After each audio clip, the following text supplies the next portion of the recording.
it's Sarah from Press Plus One. Check out our coverage of the Juno Gala Awards that happened on Saturday night. Say that the emotional favorite in your category was possibly Anvil. How do you feel about winning over Anvil? Well, we knew that there was nothing we could do to change anything. Like, what happens, happens. So we definitely respect them, and they've been around. They've been a band for longer than we've all been alive. So we're sorry to spoil the party, but we respect them, and they're a good band. We just wrote a really good record. I'm sorry. So you said your bass player is actually from Florida. That's true. How do you feel about winning probably one of the highest honors in Canadian music? I'm dumbfounded. I didn't even know this existed, but it seems pretty gigantic, and you know. But it's nice to be acknowledged for something that you do with your life that means something to you, and it's nice to see that it's appreciated. For me, it's especially meaningful because my father, Alan Slaight, won the same award 7 years ago in Winnipeg. So I think it's probably the first father-son combo to win Junos, I would think. So that's great, and it was especially. You've helped so many bands in the past. Where do you see the future of Canadian music? I think it's awesome. I mean, just look this weekend, look in Ottawa, and look at all the talent that's playing every night. Look across the country, look at all the music that's being released digitally now. Look at all the different methods that the musicians have to get their music out.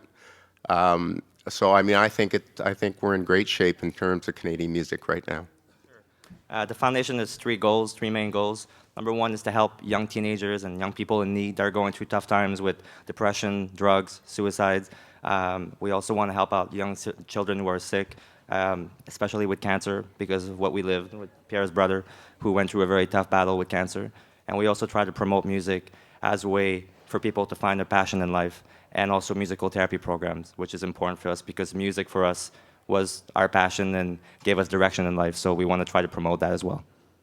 We have another question. After shows, we usually, when it's possible, we'll just see the fans that are waiting for us outside, and at that time, there's usually enough time for them to, pull us aside and say, like, I want to tell you something, and they just go ahead. Our goal since day one was to be the world's most accessible band, and we're trying to live up to that, and our fans know it, and they come up to us and they talk to us all the time about what they're going through with their lives. Accessible.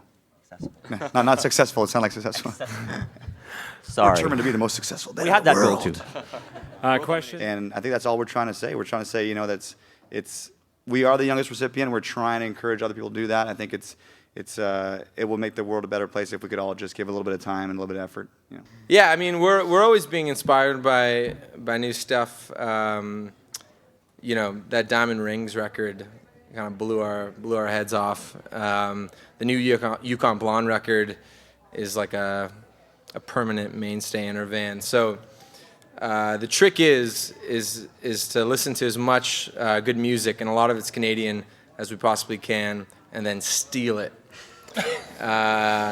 And that's exactly what our next record is going to sound like.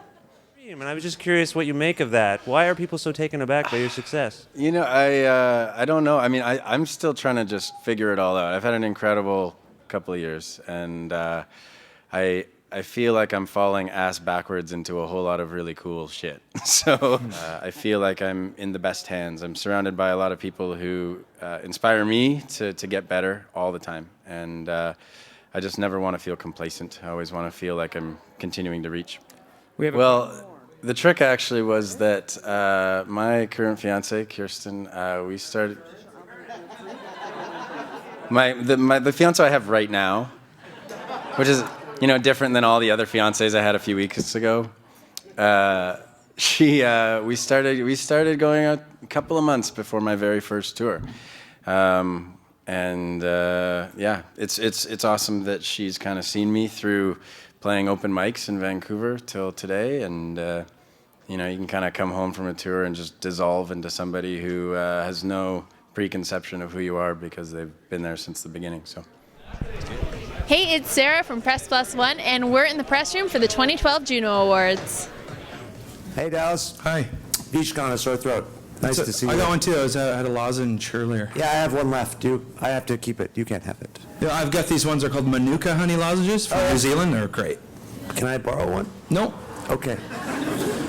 Fragile Bird is lyrically it's about my wife who has these really crazy night terrors, and it's sort of just about how I don't really know what to do when it happens.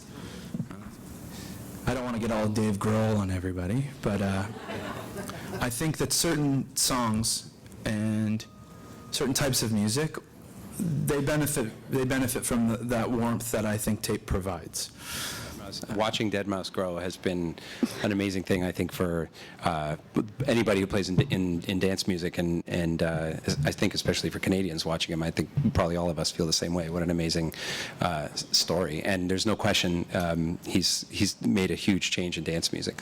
He's definitely one of our favorite artists. It's strange. I came into this with a very kind of open-minded view to the Junos. I'd never been to the Junos before. This is very new to me. And I have to say, I would have been totally fine to come out of here with no awards, but there is, I think it is kind of more fun when you win. I think there's a certain palpitation of the heart that is, this is amazing. I'm really excited and just happy. I think that anything that really is meaningful in life takes time to achieve, and I've worked very hard, and I have so much respect for a lot of the artists, all the artists here, and I know how hard it takes. It doesn't matter what genre you're in. You can be in, indie folk or pop or dance, and it doesn't matter what it is. You have to do that, 10,000 hours, and then that's a foundation from which to proceed and live a life in whatever artistic fare you choose. I mean, the record as a whole was written much more quickly and much more cohesively than in the past, and the Reminder was more, in a way, a collage book of all of the things I'd been writing on tour for maybe 3 years leading up to recording it. So it was much more of a piecemeal collage, and this is, in a way, the most kind of complete album in terms of what I was interested in at the time. And I was listening to a lot of North African, Malian, like Tanarawan, of course. Everyone's discovering Tanarawan now, and I was listening to a lot of old blues recordings and folkways recordings of field recordings, kind of pre-stardom stuff when people, their true character is just there. They built their own instruments, that kind of era of music, which was really, really simple and deep and human. And so I suppose I was listening to a lot. And I was getting back into playing guitar after having not for a couple of years, so I was really wanting to move them more quickly than usual. I think the very good thing for them is they're completely unaware and non-caring about the scene that came before them. And I think that's really important. I think that you can't be connected to what came before you because you'll start to be imitative. And I think what you need to be is original, and that means not taking people's advice and not listening to what came before you. Yeah, my ears are sort of fucked. And so it's been it will be and continues to be a major change in my life. I won't ever be able to play electric guitar on stage again and play with feedback and all that sort of stuff. So that's sort of over for me. I can still play electric guitar in the studio because it's a controlled sound. I can keep the dBs down and all that. So Blue Rodeo is a very accommodating band, and I think we all want to try to get it to a point where I can play every night, and so I'll be playing acoustic guitar and singing songs. But thank you for asking. Because I like Nickelback. I thought it was fun. I thought it was great. I see Pyro once a year. I see Pyro every time Nickelback's on the Junos. But now and I just think it's awesome. You're sitting far back there, and all of a sudden the blast hits your face. I could, if I was 15, I'd go to that crap.